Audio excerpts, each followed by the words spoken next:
The American people want someone to go to Washington to do exactly what they promised to do. And I think our record is pretty clear that we've tried to do exactly that. When he went to Congress, he went representing the people of North Carolina and representing his values. A lot of members come to D.C. already owing someone. Mark Walker came to D.C. wanting to make a change. My voting card from day one has always belonged to the people of North Carolina. I made a promise that I would win the Republican nomination without taking a single dollar from any political organization committee. When I brought an idea, we went back and said, how does that affect the district? You know, it's always been about people. You know, we say people over politics, but it really is true. Manufacturers were a huge part of the district.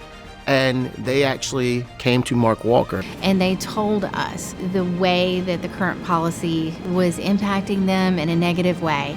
And for our legislative team to immediately go back to D.C. to take action and to see it make a real difference for business owners here in North Carolina. This was a big win. And getting reform back to the states and back to the local level. As a freshman member, that's not an easy place to be.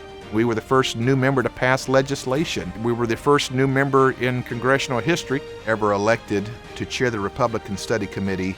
And I think Mr. Walker really utilized his position as RSC chairman with his background to find really good policy solutions and knew how to navigate that. I made a promise that as chairman of the Republican Study Committee, the largest caucus in Congress, that we would be able to get a balanced budget amendment to the House floor.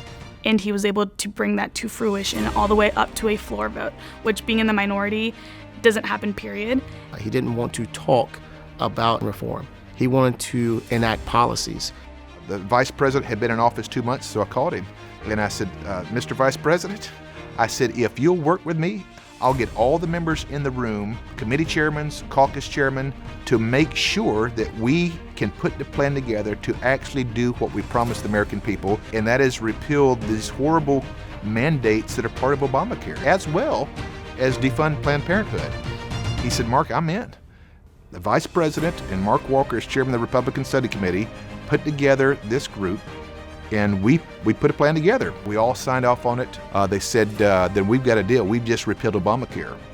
Reflecting back, serving on the House Oversight Committee, we were able to force nearly 24 resignations on people who were behaving in a swamp-like manner. In getting to directly question Cecile Richards of Planned Parenthood, I said, Ms. Richards, does it bother you to know that there are more African American babies aborted in New York State than actually born? I will not soon forget that she had no answer for that question. Same thing for James Comey. When I specifically asked him about his involvement and why he ignored some huge facts with Hillary Clinton and her behavior with Benghazi, and in fact his response was he never even watched some of those hearings, which blew my mind, and then I believe we eventually took part in exposing him for the fraud that he is. Being in the middle of those battles, to be able to stand and be a voice for not just North Carolinians, but for the American people is something that I'll always be proud of. And at the end of the day, that's what members of Congress are brought up to D.C. to do.